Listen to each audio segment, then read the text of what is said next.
Hey girls. Okay, so I was just talking today to one of my coaches, and I know a few of you guys have talked to me about bits and pieces of this. So I wanted to do a video about getting started right as a coach mentally. This is going to be a short video, but I just want you guys to know a few pointers and things that's really helped me as I've been discovering this business. A few mistakes I've made that I want to try to have you guys avoid. So, to get started right, the first thing you need to know is you need to be doing your journey. If you aren't, you'll start to notice how that affects your business. So if you're doing the things you're supposed to be doing, drinking Shakeology, working out, watching what you eat, constantly working on yourself, whether that be just working out or doing personal development by reading books to help you develop in areas that you want to develop in, things like that. You need to be on your journey. If you're not on your journey, you can't be helping other people because it's hard to speak from experience if you've stopped working on yourself. So remember that. You have to have that. Second of all, being vulnerable and sharing your journey. It's one thing to be on your journey. If no one knows you're on it, then they aren't being inspired by you. Being vulnerable is difficult. I get that because there's no way in heck if you would have told me 8 months ago that I'd be sharing my sports bra pictures on Facebook. Not only that, but the ones where I was ashamed to even look in the mirror, let alone post on Facebook. This is where it separates you from being someone who just talks about their journey to being someone who's vulnerable and inviting other people to be vulnerable with you. I'm not saying that you have to post your pictures with you in your sports bra and your tummy hanging out or whatever. The more vulnerable you are, the more vulnerable people are going to be able to feel like they can be with you when they contact you about your journey. So I'm going to just leave it at that. Whether that means you post pictures of your before and afters, before and nows is what I call it because I'm not after yet, and you're fully clothed or whatever, being vulnerable in your own sense. So that would be number 2. And then sharing your journey, posting about it on Facebook, not being shy about it. You don't know who you are encouraging. And I've had so many messages saying, hey, Erica, thank you for posting this. They might not even be a challenger or a coach under me, but I'm helping them be inspired to make even the smallest changes. And if that is what I'm doing, then I'm glad that I'm being vulnerable and sharing my journey out there. The third thing is to invite people to join you on your journey. And when I say this, I don't mean messaging somebody saying, hey, do you want to do my 21-day fix challenge to lose weight? What do you think that they're hearing in that? I'm fat, you think I'm fat, and I need to lose weight. Or I'm ugly, and I'm not good enough, whatever. Never, ever, ever, ever, ever do that. What you want to do is post mass ads like I do and just say, hey, this is what I've been doing, or this is what my girls have been doing. These are the results that they've seen. Why don't you join us? And I just watched a video last night where they said, don't have them even comment on it. Say, if you like this post, I will reach out to you and talk to you more about this opportunity. That way, they don't feel as weird about it because some people, if they message like, hey, message me or whatever, they don't want people knowing that they did that because they feel bad. So likes are a lot more subtle. And then that way you control the messaging thing where you can reach out to them and it's not on their timetable.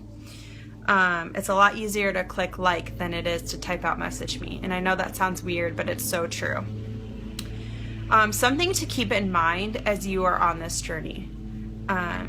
This isn't about sales. I was in a job previously as a financial advisor, and it was all about getting the sale. And of course, you're in it to help people. I mean, that's why I joined that business to begin with. But it was very icky feeling, and I hated that feeling. Like, I cried every single day. I'm not going to lie. I grew my business to $30 million under management, but I just didn't like the pressure. And what I love about this, a lot of people might see it as being the same, but it's not. I am working on my journey. I'm posting about it. I'm asking people if they want to join me to let me know. And it's really less about the sales and more about encouraging people and making them feel like $1,000,000. That's why we do what we do. If you're in this only for the money or mainly for the money or to sell things, you're in the wrong business. And this isn't for you. There are other businesses from home that you can do that. This is about making people feel like $1,000,000, making them feel important, encouraging them, empowering them, letting them know that if I can do this, you can do this. I am literally the queen of excuses. And I don't know if anyone was into Jesus Freak when they were younger, but that makes me think of that when I say that. But it's so true. Like, I was the queen of excuses. I had zero willpower. There's no way that I could ever stick anything out and actually make a difference. And through the encouragement and empowerment that Candlin gave me, as well as Sherilyn, like, look at me now. Like, seriously, I'm not at my goal weight, but them helping me has led me to help others and help you guys help other people. It's seriously contagious. It's awesome. So you don't have to be at your goal to be able to do that, but this is why we're in the business. So just keep that in mind. If you start feeling icky, let me know and we'll talk about it and we'll get it figured out, because that's not the way that you're supposed to feel. You're not supposed to feel salesy or icky or whatever. So keep that in mind. Be authentic in anything you do. Do not use scripts. If they aren't something you would say, don't say it. Okay? Because people will pick up on that. Be authentic. Be you. However I do things might not be how you would do them. Make them into your own. If you need help with that, let me know. If something doesn't sit right with you and you need help rewording it or whatever and how to tell people about it, let me help you figure that out. The next thing would be, don't overwhelm them with information. I've done this before. I'm guilty of it. Sometimes I still do it. I'm going to send you an attachment. I'll post it under this video of some questions to help you get used to asking them about them. But when someone tells you that they're interested, do not start talking about the product. What I do is I instantly ask, hey, do you mind, before I get into what this program is about, do you mind if I ask you a few questions so I can get to know you and where you're coming from? If they know that you're interested more about them than you are about telling them about your product or whatever it is, the program, the challenge groups, whatever, it's all great stuff, but let them know that you care about them first and foremost, because we do. That's why we're in this. So, people don't care about what you have to say until they know that you care about them.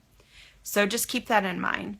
And then the last thing is, if they stop responding to your messages, say you've done everything the right way, or even if you haven't, if they stop responding to your messages, or they say that they're not interested right now, don't worry about it. So you ask, why not? So they're either not ready, which is the most important one. If they're not ready, you don't want them in your challenge group. You don't want to coach them. I'm telling you right now, it is an uphill battle if they are not ready to start this journey on their own. They got the information. Maybe they just need to see a few more months of your posts. You never know. But it is the most difficult thing, and the most discouraging thing is when they've joined, you know they're not quite ready for it. They know they're not quite ready for it, and they fail. Then it makes it almost impossible for them to get back on the wagon if they weren't ready. It's still possible, but make sure they've had enough. They're done. They're ready to commit. They're doing this no matter what, and they want you to tell them to get back on the horse when they fall off. And if they're not at that point yet, rejoice that they are not joining you quite yet, because I'm telling you right now, it will drain you and soak up tons of your time and end up not working for them to in the end anyway. So that's one reason. The second reason I learned when I was a financial advisor, and that is, it's not all about you. It's crazy. Imagine that. But it's not. They might not be responding to you because something came up with their daughter or their son, or their car broke down or whatever, and they have other things that they need to address or figure out. Don't give up on them. If they stop talking to you, just send them a message and say, hey, I know things are crazy, things are busy, and you've got other stuff to do. So, hey, I will just touch base with you in a few weeks, and I hope everything goes well. Then keep up on their Facebook. Look at see what they're going through. Comment on it through the few weeks. And then in a few weeks, if you see something that's on their Facebook, whether their daughter just had a birthday or they went to a concert or whatever, and say, hey, I saw you went to blah, blah, blah concert, in a private message. How was that? Where was that? Or something like that. Again, make it about them, because it is. That's why we're here. So if you keep those things in mind, you will be a successful coach. All the other stuff, learning about the challenge packs and learning about the programs and what links you need and your coach ID and all that stuff, that is super easy. This is the stuff that you need to focus on. And I want to make sure you guys are coming into this with the right mind. This will take you places. This will build you up. This will build others up. This is exactly what us as Christians are meant to do. And if you're not a Christian, it's still what is amazing and makes you feel like you have purpose when you're helping others out. And I can't tell you how much this has changed my life, my outlook on everything. I didn't realize what a negative person I was until I started becoming encouraged and empowered to encourage others. And then I realized, wow, my tongue has a lot of sway and potential to help or either hurt or help other people. And I'm choosing to empower others. And I know that if you're a part of my team, that's why you joined as well. We all started out as discount coaches, so if this is a little overwhelming for you, don't worry about it. But you will get addicted to encouraging others, and I'm so excited for you and your journey. So if you have any questions, please let me know, but I love you guys, and we'll talk to you later.